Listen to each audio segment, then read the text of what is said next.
You are tuning into this week's episode of Fresh Off the Press with Shae, Simmons, and Evie Snoeyink. Today we will be discussing the events happening in Hong Kong. Mr. Kelly Keogh, NCHS International Relations, AP Government, and Regional World Studies teacher, is here as our guest speaker to provide insight on this topic. Mr. Keogh, thanks so much for being here today. Happy to be here. All right, to start, can you just give our listeners an overview on what's been happening in Hong Kong? Yeah, the Hong Kong situation, this has been boiling up for about the last 3 to 4 years. The Hong Kong population, especially the younger people, they were led to believe that, as promised by the Beijing government, that they, when they signed an agreement in 1984, the British owned Hong Kong. It was a protectorate which they had for 99 years that they basically stole it from the Chinese after the Opium Wars. But they negotiated a deal saying, we're going to get that back to you. The British said, we're going to give it back to you. And the Chinese agreed that, yes, they'd have self-rule. It was called one country, two systems, because Hong Kong had been democratic, very capitalistic. It's probably the most capitalistic economy in the world. So the fear was, well, what happens when communist China then takes over? What happens to people's political rights, and what about the economic structure and the rest? So the Thatcher government and the UK, they did the deal with the leader at the time, Deng Xiaoping. And Deng was very progressive for a totalitarian communist dictator. Was very progressive. He's the one who brought in the new modernization of China in 78, where you implemented free market society, which has made China what it is today, one of the fastest growing capitalistic countries in the world. They don't call it capitalism, it's authoritarian capitalism though. But with that being said, they were promised that, don't worry, you're going to be able to maintain self-rule and also be under the legal jurisdiction of Hong Kong. You're not going to be under the jurisprudence of Beijing. So that was working. That had worked well. And this was coming on the heels, June 4th, 1989, in Tiananmen Square. There was a massacre where you had young Chinese, primarily college students, some high school students, and some other professionals who had gathered for 2 weeks protesting, saying economic freedom is fine, but we also want to have more political freedom. And Deng Xiaoping, who was elderly at that juncture, he and the Chinese Politburo ordered a crackdown. And it was very divisive and the rest, but they really did crack down hard, kill thousands of these students, and really put a gag on this attempt to bring about democracy. And for years since then, there was fear. Well, what happens? That was in 89. What happens in 97 when Hong Kong is going to be handed over to Beijing? Is there going to be the same thing? Well, Deng Xiaoping and the Chinese government went out of their way to placate those fears, because the last thing they wanted to do was to scare investors from the West who had lots of money tied into Hong Kong.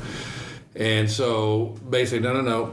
Again, we've already signed this agreement. It's going to be still the same thing, one country, two systems. And up until recently, the mainland Chinese government has abided by that. So when they moved in, Chinese GDP doubled overnight. So that's how phenomenal economic importance Hong Kong was. Well, then after a series, when Deng Xiaoping, before he died, he brought about a series of reforms in which he said the current leaders of China could have X amount of years, and then they'd have to name their successor, and they could not stay in power for too long, because he did not want to have the cult of personality that existed under Mao Zedong returning.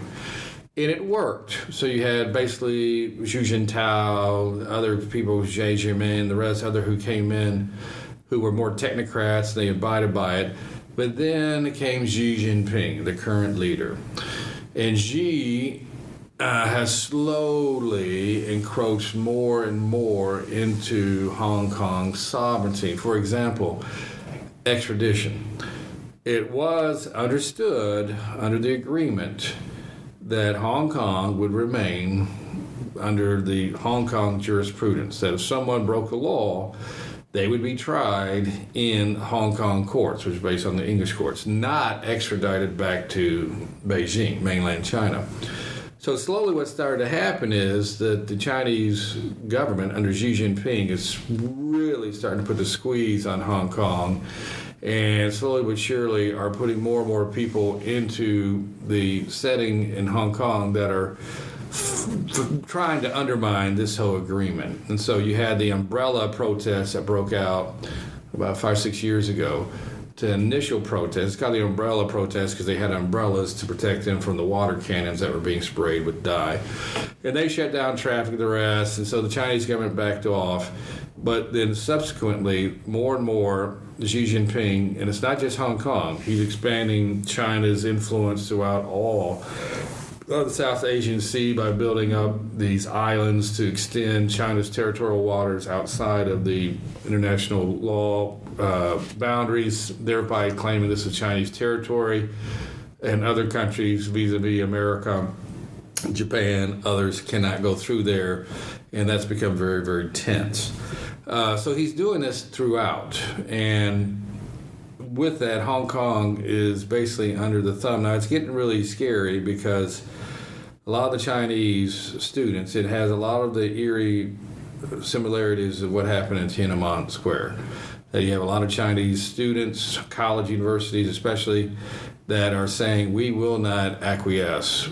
We demand that we maintain the rights that we were given to us that eventually were supposed to, again, eventually the agreement, one China, one country, two system would be sunsetting, but that was not supposed to be for another 30 years. So for a lot of these kids, they're like, what's happening now? And the Hong Kong police are under a lot of pressure because basically the forces there are under Beijing's control. And the People's Liberation Army has moved down a couple of divisions right along the border, again, basically trying to intimidate the protesters. So the Trump administration has been absent up until recently.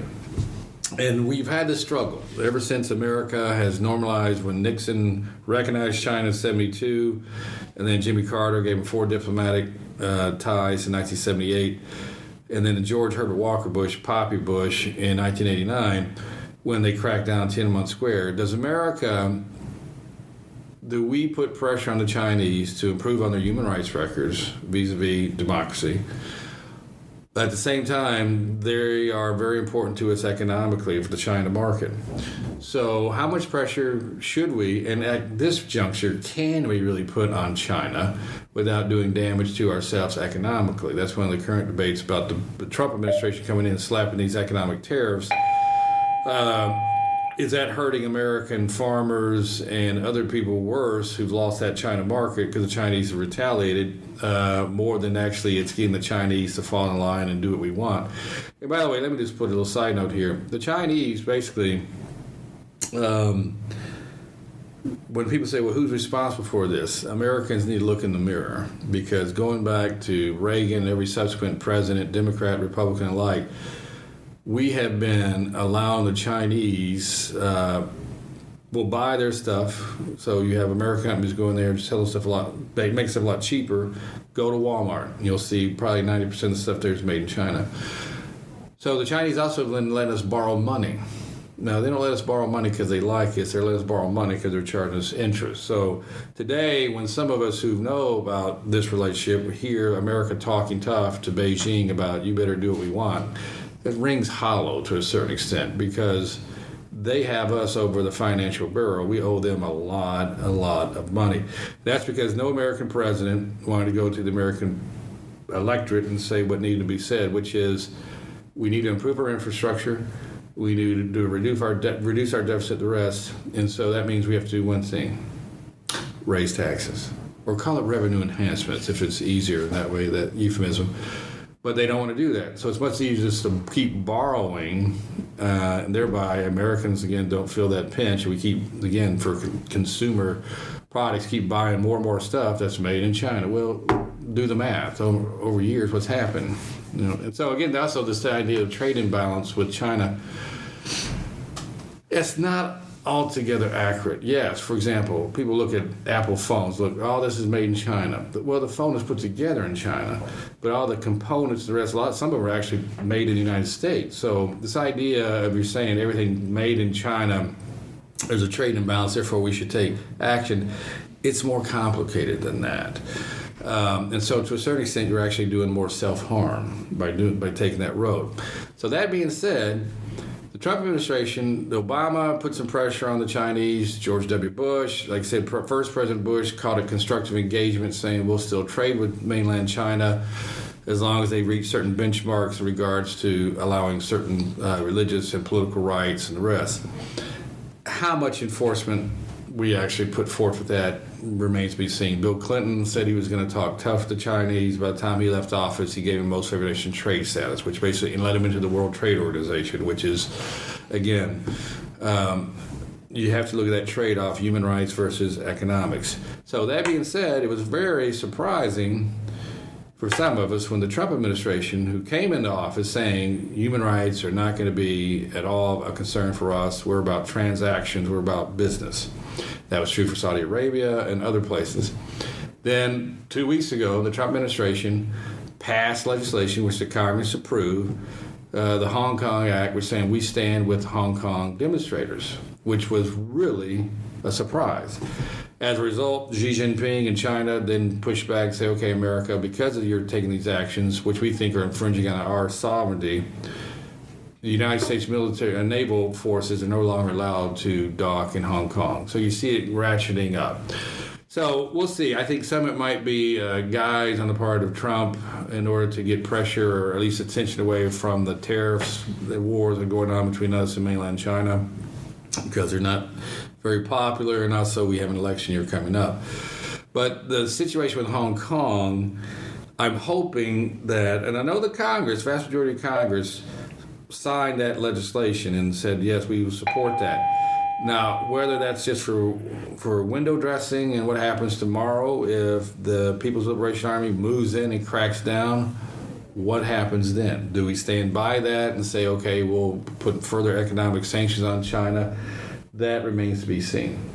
So it's really a tense situation, and it gets right at the heart of China, to a certain extent, really bristles at the fact of anybody, especially the United States, telling them how they should act in what they consider to be internal matters, because the Chinese have a chip on their shoulder the size of the Great Wall, because for years they were basically subjugated to Western rule, and today, again, any condemnation or criticism of them, they bristle at that. So, and I'm afraid the Hong Kong citizens are kind of caught in the middle.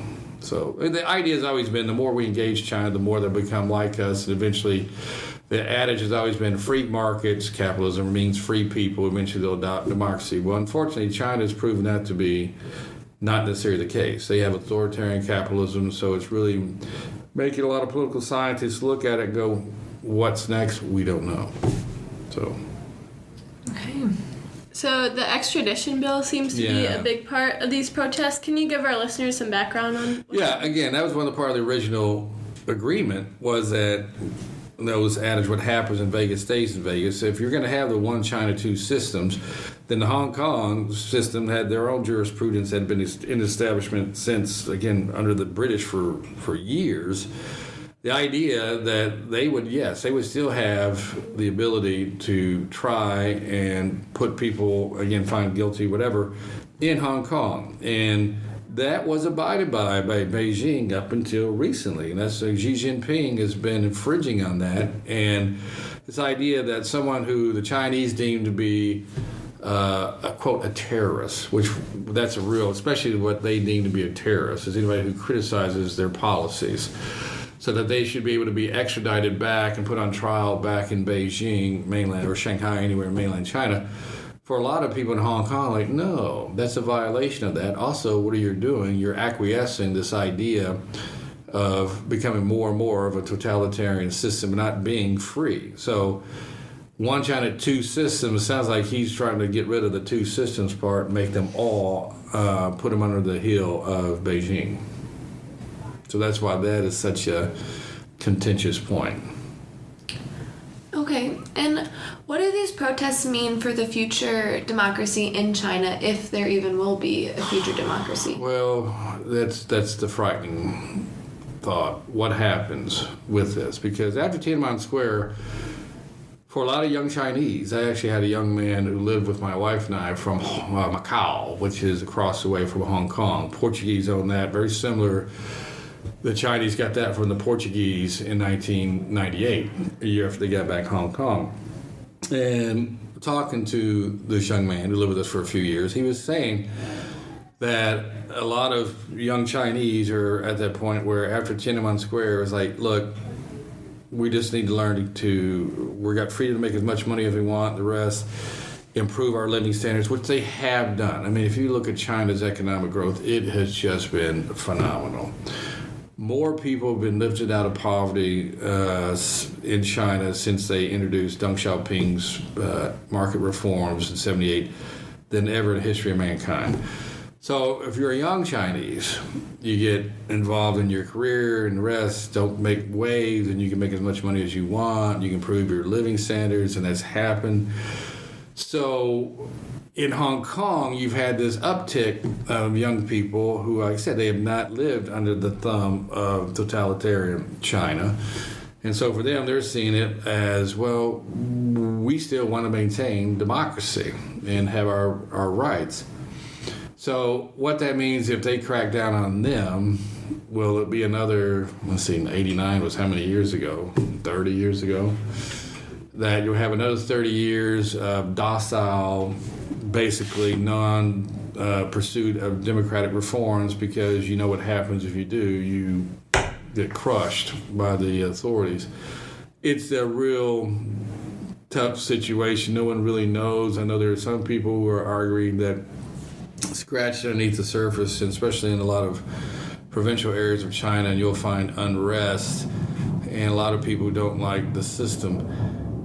But there again, the government has such control. I mean, the internet and everything in China, that I don't envision them being able to, that a democracy movement would ever be able to really take hold and oust the current regime. I just think their tentacles are too deep. And I also think that for a lot of young people, they had to make that decision. Is it worth my interest to trade economic freedom for more political freedom, and knowing the consequences? Like I said, I have nothing but concern and admiration for those people who are taking such a courageous stand, because that's very dangerous and could be very costly. So hope it doesn't get to that point, but I'm skeptical. Sorry, I wish I could be, Happy New Year. I wish I could be more optimistic, but I don't know. I've just seen way too many years of this take place. But, who knows? I mean, no one ever thought that the Berlin Wall would collapse when it did in November of 89. I mean, again, it came in after Tiananmen Square, and knowing how repressive the Soviet Union had been toward people who had tried to bring about change in Germany, that happened. So I'm thinking anything's possible, but I wouldn't bet on it, put it that way. There's always hope. There's always hope, exactly. So currently Hong Kong has a basic law constitution that grants the people with limited freedoms, but that will expire in 2047. Yeah. So what's your prediction that happens to China?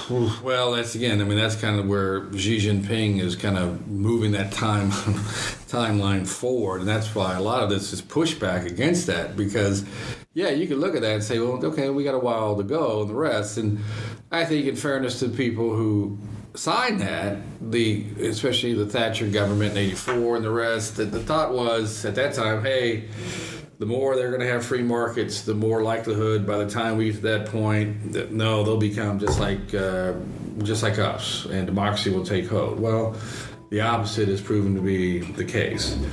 So we don't know. No one can predict the future, but if I was to harbor a guess, I would say by that time I don't think the democratic movement in China will be around the way things are being squeezed right now. But hopefully I'm wrong. Hopefully mainland and Xi Jinping will change his ways, but I don't see that happening right now. So, yeah. Well, thank you so much for coming on our show today, Mr. Keogh. I'm just glad you guys are discussing international events, and I'm glad more and more young people are taking interest in it, and because it's your world. Stay engaged. Thank you. You're welcome. Thanks for listening to this week's episode of Fresh Off the Press with Shae, Simmons, and Evie Snoeyink.